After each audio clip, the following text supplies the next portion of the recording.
Glória a Deus. Boa noite, igreja. A paz do Senhor a todos. Como esse último hino disse, né? O que é impossível para Deus? Né? Nada. Primeiramente, eu gostaria de agradecer a Deus por essa oportunidade, né? E agradecer ao pastor dessa casa por mais uma vez confiar, né, naqueles que estão aqui aprendendo com ele a palavra de Deus. E eu gostaria que todos se colocassem em pé, em reverência à palavra. Né? Senhor, meu Deus, meu Pai, te agradeço, Senhor, pelo dia de hoje.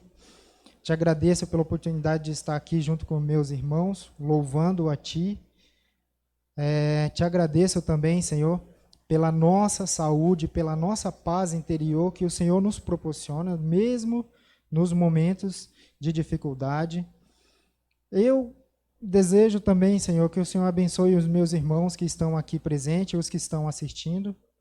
Em nome de Jesus, dê sabedoria a nós, para que possamos compreender a Tua palavra, Senhor, e assim possamos, dia a dia, praticá-la. Amém. A palavra que nós vamos ver hoje, ela se encontra no livro de Romanos, no capítulo 2, do versículo 12 ao 15.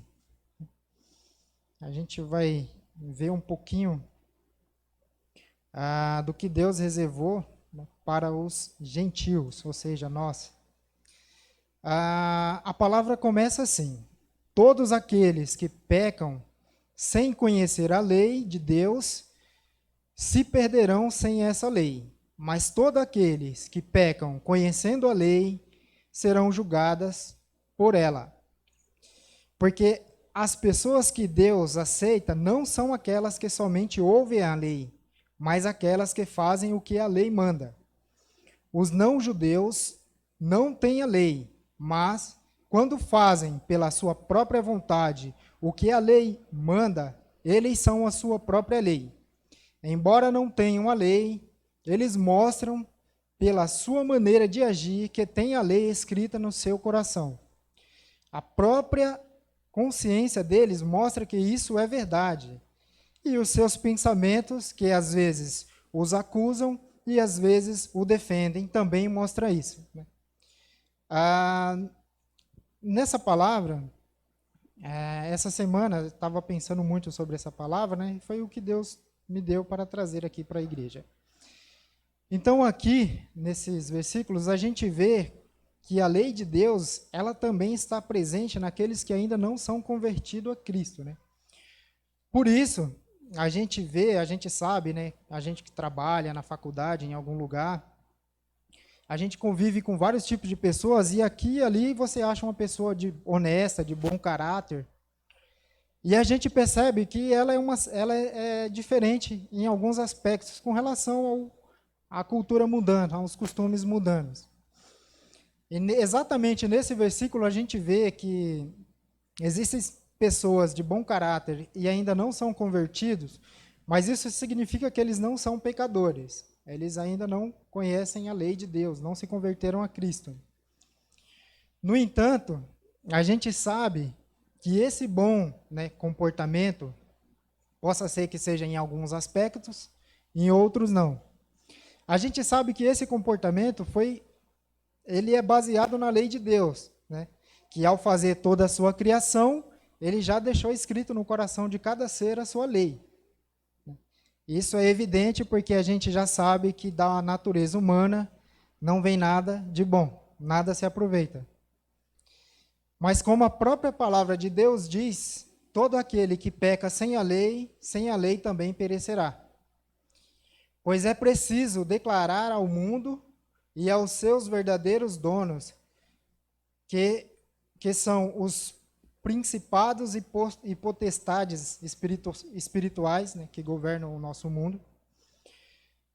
Portanto, em Romanos 10, 9, diz o seguinte: se você disser com a sua boca que Jesus é o Senhor e Filho do Altíssimo, e no seu coração crer que Deus ressuscitou Jesus, você será salvo, porque grande é a misericórdia e a graça de Deus. Grande é o amor de Deus pela sua criação. Grande é a sua misericórdia, repito, pois o próprio Deus, Pai do nosso Senhor Jesus Cristo, por causa da transgressão dos judeus, resolveu de sua própria vontade conceder graça e vida com abundância aos gentios, ou seja, todos nós. E deu-nos o direito de sermos chamados de filho, a qualquer um, a qualquer pessoa, em qualquer canto do mundo, que reconhecer nosso Senhor Jesus Cristo como sendo filho de Deus. E o que é essa transgressão dos judeus? Em Romanos capítulo 11, também a gente vê Paulo discorrendo sobre esse assunto. A transgressão dos judeus, né, é a incredulidade. A incredulidade no quê? Por não terem crido na obra de Deus. Né? E qual que é a obra de Deus? Lá em João capítulo 6, 28, 29, onde o povo está questionando Jesus, né, acerca do que é a obra de Deus, aí o povo questiona Jesus: Senhor, mas qual que é essa obra? Como que eu faço? E Jesus responde: a obra de Deus é essa. Ele quer que vocês creiam naquele que Ele enviou. Ou seja, Ele quer que vocês creem na salvação mediante ao Filho dEle, que veio para nos salvar. Para nos salvar do pecado, de um estado decaído. Quando a gente fala estado decaído, imagina que o homem... um exemplo. Imagina que o homem é a imagem e semelhança de Deus. Ele foi criado para ser isso. Mas imagina que de repente o homem está se parecendo com um cachorro. Está mais parecendo em comportamento, em atitude, em pensamento com um animal. Também tem esse comportamento animal no homem. E esse lado, que é o lado da desobediência, arrogância, e que combina tudo para essas coisas, ou seja, a nossa natureza humana. Ele passou a reinar em nós, em nossa vida, em nosso cotidiano, mediante, né, o primeiro pecado, que foi a desobediência e a transgressão. Porém, né, a palavra de Deus é bem clara. É preciso crer no Filho unigênito de Deus, para que todo que nele crê seja salvo. Ou seja, por mais que a gente conheça pessoas que tenham um bom procedimento, que tenham caráter, que são respeitáveis e respeitam, a gente sabe que isso está nele porque é da parte de Deus, mesmo que ele não saiba, mesmo que ele não acredite. No entanto, existe um processo gradual e contínuo para ter acesso a Deus, né? Para ter acesso a toda a graça e todo o amor que Deus nos deu e a justiça por meio do nosso Senhor Jesus Cristo e seu Evangelho. Para que possamos todos nós sermos salvos. Em Lucas 3, 12, capítulo 3, versículo 12 ao 14, né, lá no comecinho do ministério de Jesus, quando o João Batista, né, começou a batizar, ele já batizava, mas um pouco quando começa os evangelhos, né, onde foi documentado. Fala o seguinte: algumas pessoas que estavam ouvindo a pregação de João Batista vieram até ele e perguntaram o que deveriam fazer para se converter. Então João Batista disse: não cobre mais do que a lei manda, né, para os cobradores de impostos. Então, alguns soldados que estavam por lá e se interessaram pela pregação perguntaram: o que também nós devemos fazer? João Batista responde: não tomem dinheiro de ninguém, nem pela força, nem por meio das acusações falsas, e se contentem com o seu salário, né, com o salário que vocês recebem. Ou seja, se contentam com o que vocês têm. Né? Pois aqui vemos claramente o proceder que Cristo, né, aqui já era um deslumbre do que Cristo iria nos revelar, ou seja, o caráter de Deus. Né? Então, a partir daqui, a gente já começa a ver que existe um certo padrão de comportamento que Deus busca, que existe uma certa necessidade da gente de ocorrer alguma transformação em nós, certo? Mas como que isso vai ocorrer em nós? Sendo que a gente vive em um mundo que já está sob domínio do maligno, né? E mas aí também a gente tem a questão da lei, né? Aqui a lei, quando eu falo, é com referência ao Antigo Testamento, a lei de Moisés. No entanto, essa lei é espiritual, como explica Paulo, e nós somos carnais, certo? Então, por estarmos aqui, já num estado decaído, e o mundo também é do maligno, então tudo que ocorre nesse mundo é para roubar a nossa atenção, é para que nós possamos nos desviar, né? Para que nós não podemos focar na lei que já está em nós, ela não está manifesta ainda, ela só se manifesta após a aceitação e a conversão a Cristo Jesus. Então, aqui a gente tem a questão da lei, só para a gente exemplificar 2 pontos, porque a gente fala de lei e a gente tem que esclarecer, né? Então, Paulo fala em Romanos, né, que Jesus Cristo é o fim da lei, mas isso não significa que ele está revogando a lei, a antiga lei, o que já existe desde o início dos tempos, né? Não foi uma lei que foi feita do zero. Na verdade, a lei ganhou, conforme a própria palavra do nosso Senhor Jesus Cristo, ele veio para dar sentido completo à lei, né? A lei ganhou seu sentido máximo, né, a qual ela foi feita. Em Mateus 7,12, né, o nosso Senhor Jesus Cristo diz: façam aos outros o que querem que eles façam a vocês, pois isso é o que quer dizer a lei de Moisés e os ensinamentos do profeta. A gente vê que aí Cristo já está resumindo toda aquela lei que a gente tem no Antigo Testamento, simplesmente falando num termo moderno de hoje, para efeito de entendimento, é na empatia, né? Que a gente precisa primeiro pensar nos outros, pensar em nós, né? E que as nossas ações causam impacto nos outros também, né? Tá mais para impacto negativo do que positivo, mas causa. Então, em outra passagem, o nosso Senhor Jesus Cristo novamente, né, desta vez ele está sendo questionado pelos mestres da lei, lá em Mateus 22, né, no versículo 37 ao 40, eles questionam Jesus acerca da lei. O que é a lei? Olha o teste deles. Senhor, o que é a lei? Qual que é o maior mandamento de todo? Aí Jesus responde: amem o Senhor seu Deus com todo o coração, com toda a alma, com toda a mente. Este é o maior mandamento e o mais importante. Esse é o primeiro. Segundo, ele continua. E o segundo importante é parecido com o primeiro. Vejam que tudo está seguindo um padrão. Tudo está dentro de uma única forma, de uma única linha de governo, né? Aí ele fala, o segundo é este, né? Amem os outros como você ama a você mesmo. Toda a lei de Moisés e os ensinamentos do profeta se baseiam nesses 2 mandamentos. Ou seja, esses 2 mandamentos, né, conforme a palavra de Jesus Cristo, ele já existia. Mas a lei, conforme o entendimento do homem, né, que é um pouquinho limitado, né, ela foi desenhada em cima desse molde, dessa forma, que Deus já havia dado, revelado aos profetas. E aí, em cima dessas 2 grandes mandamentos, que é amar a Deus acima de todas as coisas e amar ao próximo como a si mesmo, foi desenvolvido todo o Antigo Testamento. Então, tudo que a gente tem registrado, tudo que a gente tem, todos os livros na Bíblia que estão registrados e todos os acontecimentos, eles chamam a nossa atenção para esses 2 mandamentos. Embora em alguns momentos a gente não se atente a isso, mas é para essa lei, é para esses 2 mandamentos que os ensinamentos dos profetas estão apontando.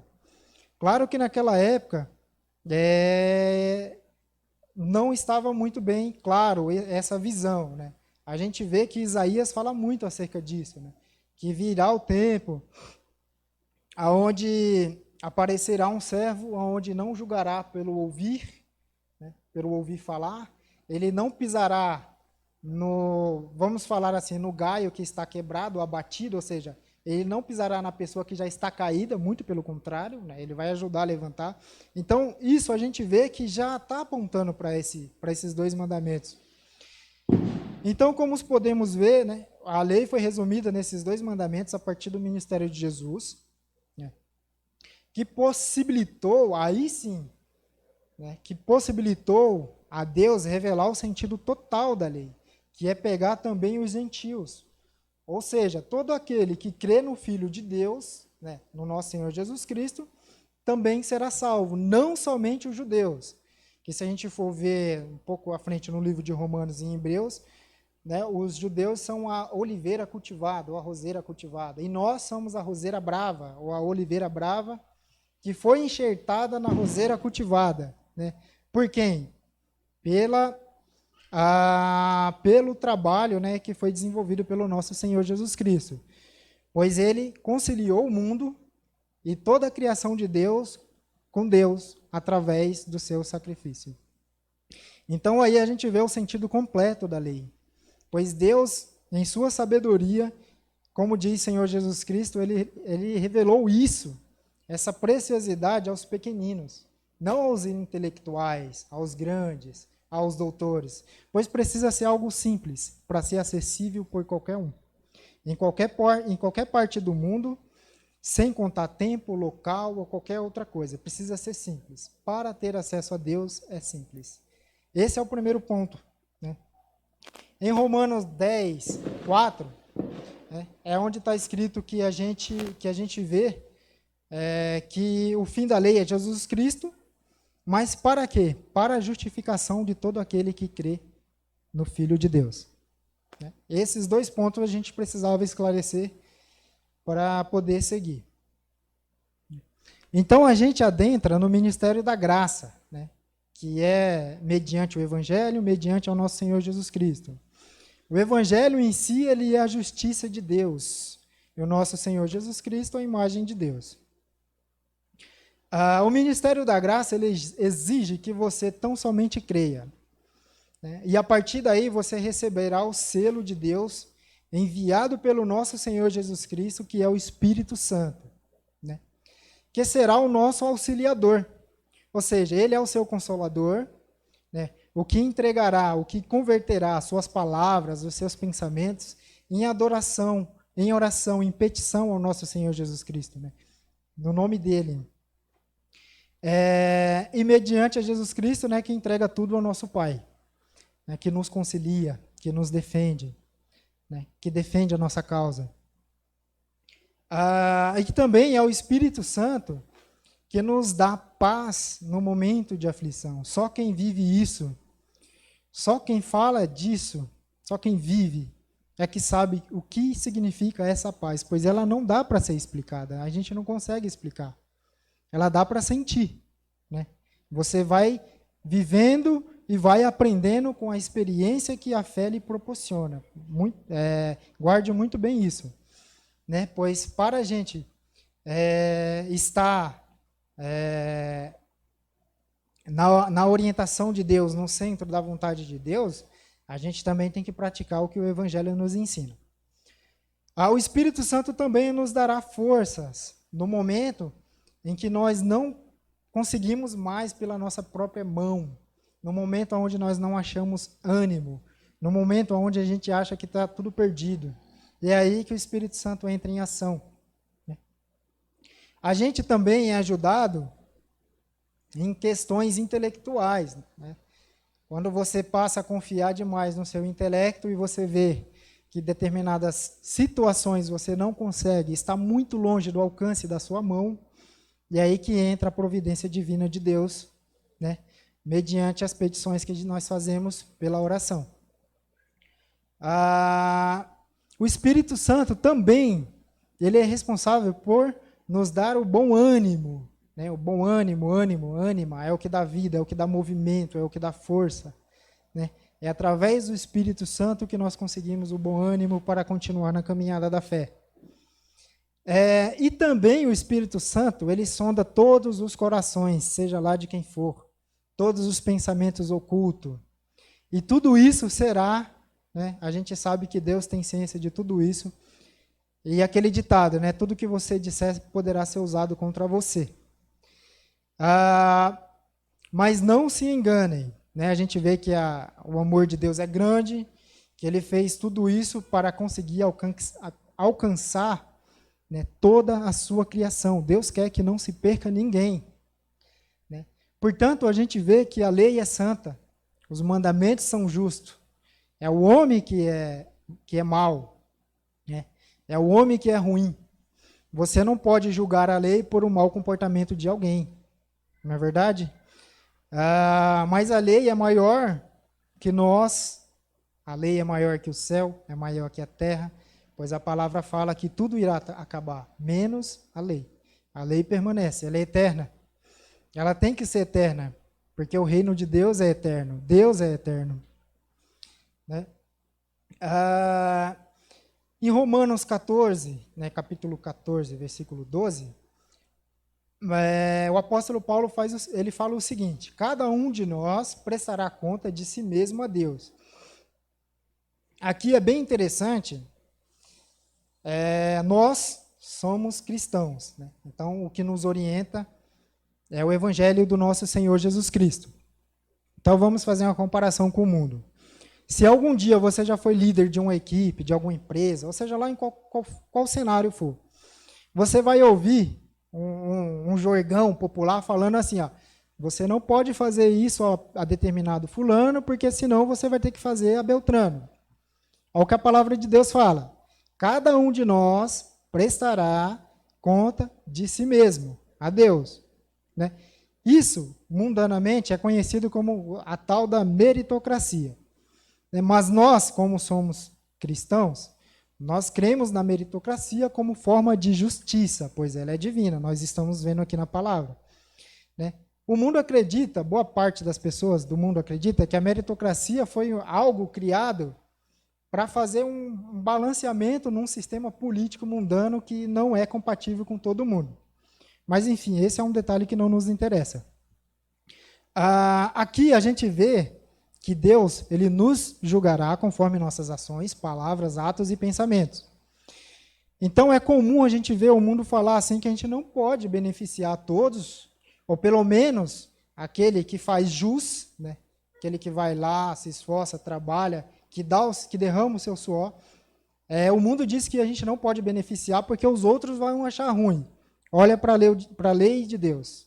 Cada um de nós prestará contas de si mesmo, tá? Então a gente vê que isso é classificado como um sofisma. Para quem não sabe, é coisinhas do mundo filosófico que é feito para enganar as pessoas, né?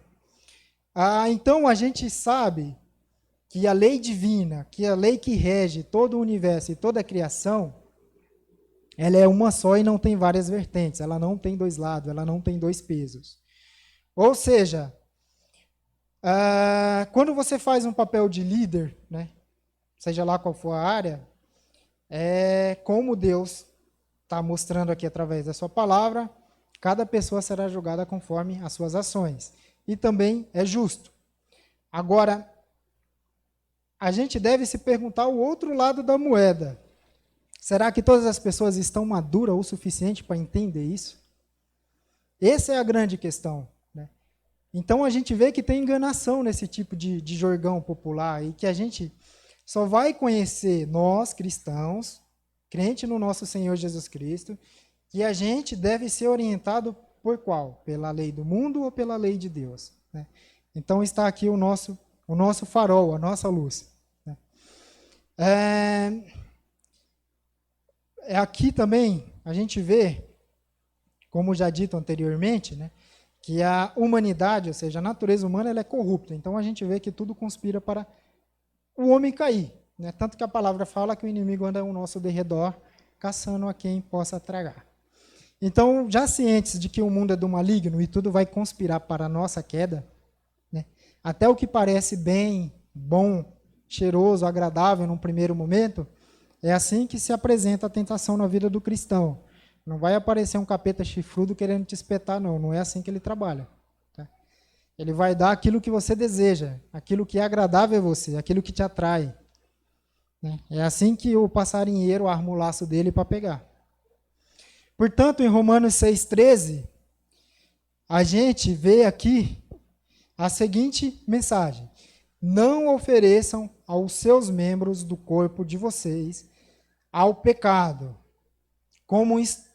mas ofereçam como instrumento de justiça a Deus. Um pouco mais na frente a gente vai entrar no detalhe. Em Romanos 13, versículo 14, diz o seguinte: revistam do Senhor Jesus Cristo, revistam-se do nosso Senhor Jesus Cristo, e não fiquem premeditando como satisfazer os desejos da carne. Mais uma vez, o mundo conspira para a nossa queda, tudo que há no mundo, tá? De mundano, né? Porque há também as leis eternas. A gente não vê, a maioria de nós não vê porque está muito ocupado pensando nos problemas diários, né? Ao qual o nosso Senhor Jesus Cristo falou que é o nosso grande provedor, né? Basta a gente pedir. Ok. Sabendo disso, então, como que nós somos, né, seres carnais, podemos lidar com uma lei tão severa e, ao mesmo tempo, tão justa, né, sendo seres carnais e a lei espiritual?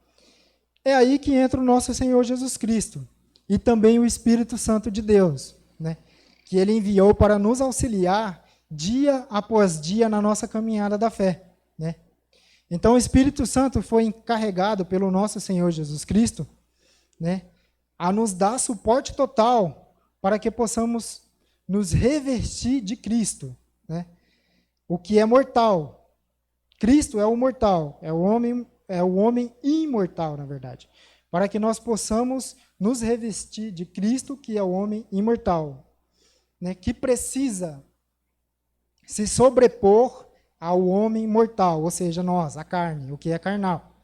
Ou seja, ele nos ajudará a trilhar o caminho da fé para que nós possamos nos revertir o nosso corpo do homem imortal, que é Cristo, como está escrito em Coríntios 15, 15, versículos 53 e 55, que diz o seguinte: pois este corpo mortal precisa se vestir com o que é imortal. Este corpo que vai morrer precisa se vestir com o que não pode morrer, ou seja, Cristo.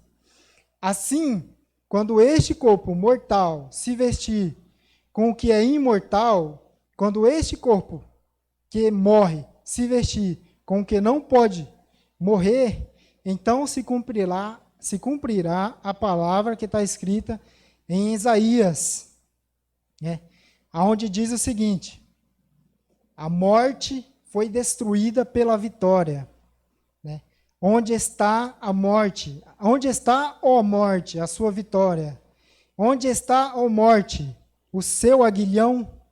Né? Como disse antes, viver pela fé é um processo gradual que exige de cada um de nós sacrifícios. Falando de modo bem simples, né?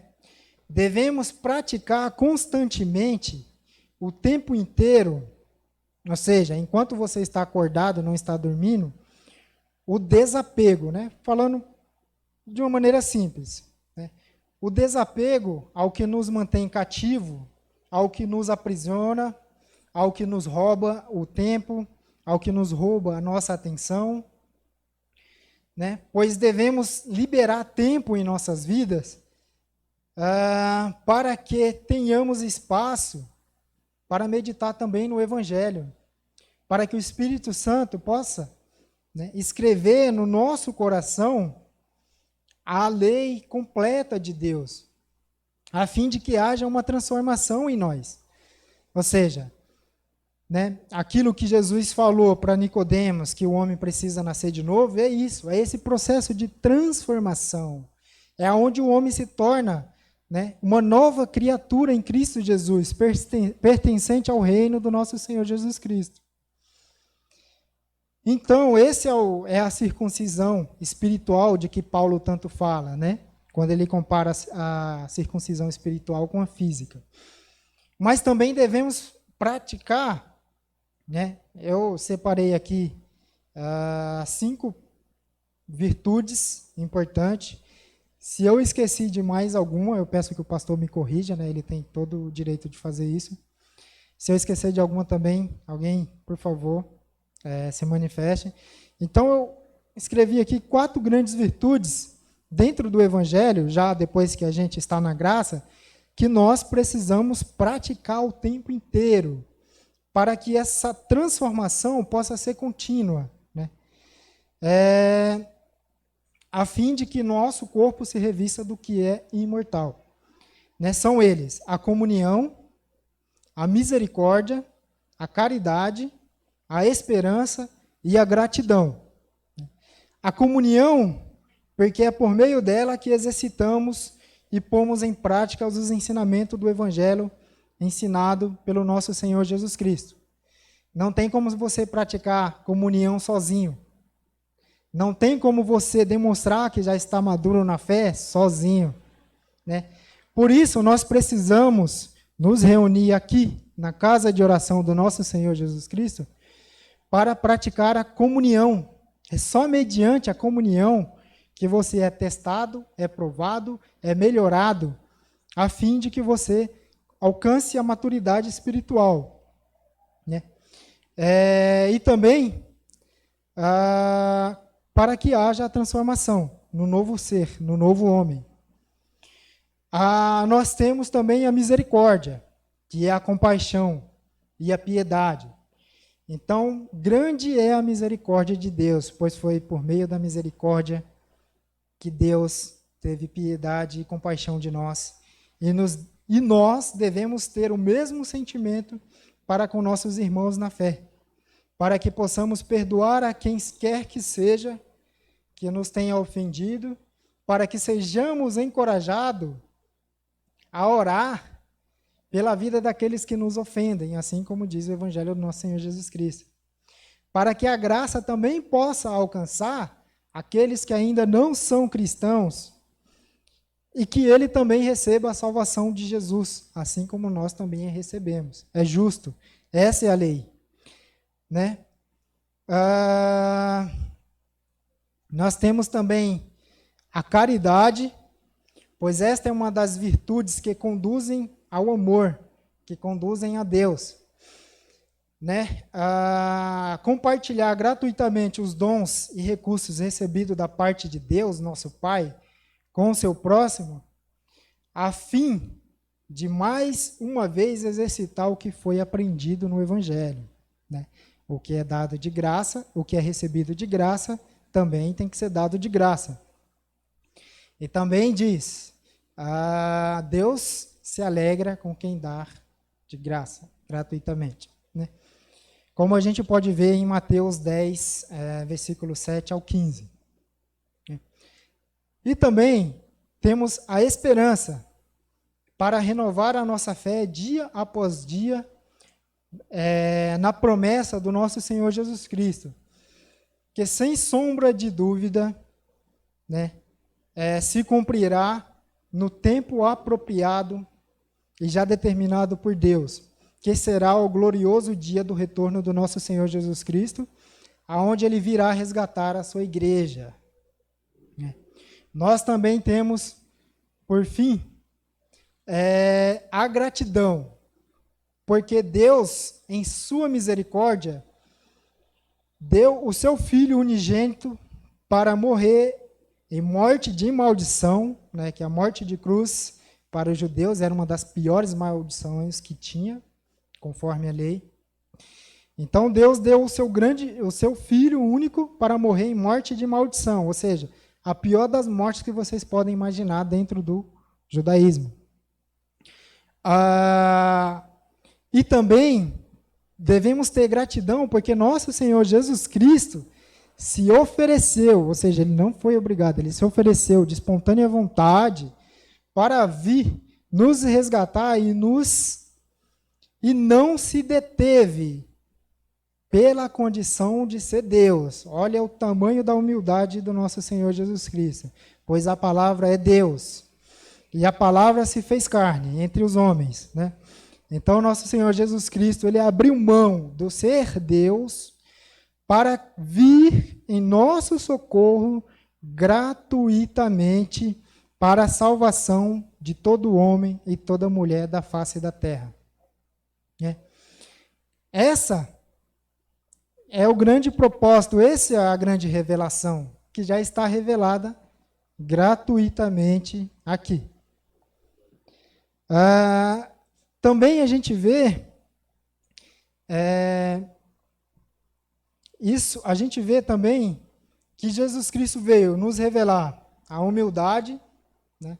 Já começa pelas ações. Então, quando a gente estiver lendo a Bíblia, uma coisa muito interessante é prestar nas ações do Senhor Jesus Cristo, mesmo que ele não tenha nenhuma palavra escrita aqui acerca de determinadas ações, mas se você prestar bastante atenção nas ações, a gente vê que também nas ações tem muito ensinamento.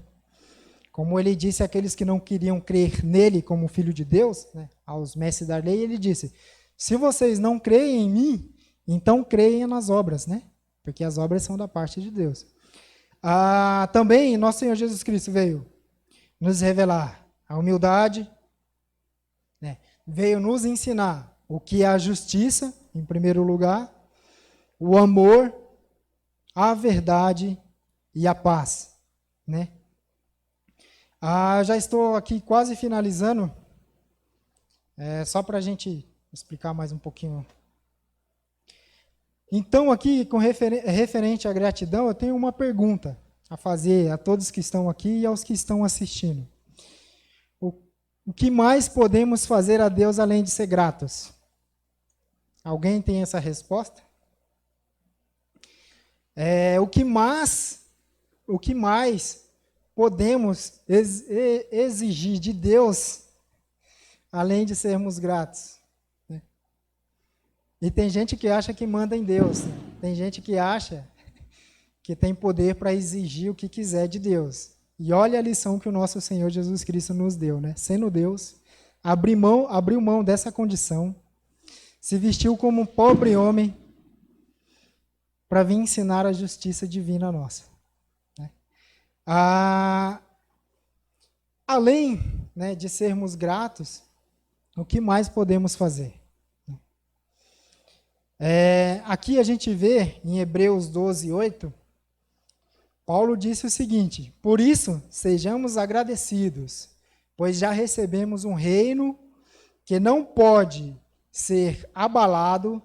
Sejamos agradecidos e adoramos a Deus de modo que o agrade. Olha só, é nós que temos que agradar a Deus, não o contrário. Tá? E com respeito e temor.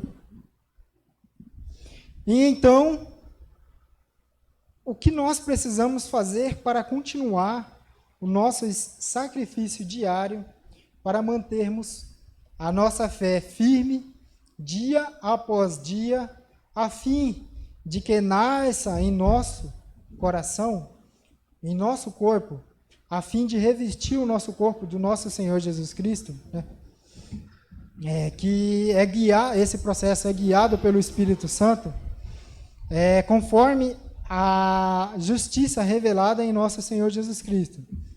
É por meio desse processo diário e contínuo, né, exercitando a fé, exercitando a gratidão, exercitando a esperança, exercitando o jejum, pois esse é um ótimo exercício para a gente desapegar dos vícios, né, desapegar daquilo que nos domina. Aqui, só para finalizar, eu gostaria de ler mais 2 versículos. Né? Então, quando a gente for revestido do homem imortal, do homem espiritual, que é Jesus Cristo, que é o nosso alvo, então vai acontecer aquilo que está escrito em Isaías, né? 40, do versículo 3, 5, onde diz o seguinte: todos os vales serão aterrados, todos os morros e montes serão aplanados. Os caminhos tortuosos serão endireitados, e as estradas obscuras serão consertadas, e todos verão a glória de Deus e a salvação. Né? Meus irmãos, essa palavra não se trata de morro, montanhas, estradas, ou qualquer coisa desse tipo. Essa palavra se trata de pessoas, de homem e mulher. Essa palavra se trata de governos, né, e governantes, tanto do mundo terreno quanto do mundo espiritual. Ou seja, todos irão se dobrar à lei e à justiça divinas a Deus. E tudo isso se resume no amor. Né? Desde o começo a gente vê a manifestação do amor de Deus através da ação. Isso é muito importante. Primeiro creia para a sua salvação e depois pratique para ver se você realmente aprendeu o que foi ensinado.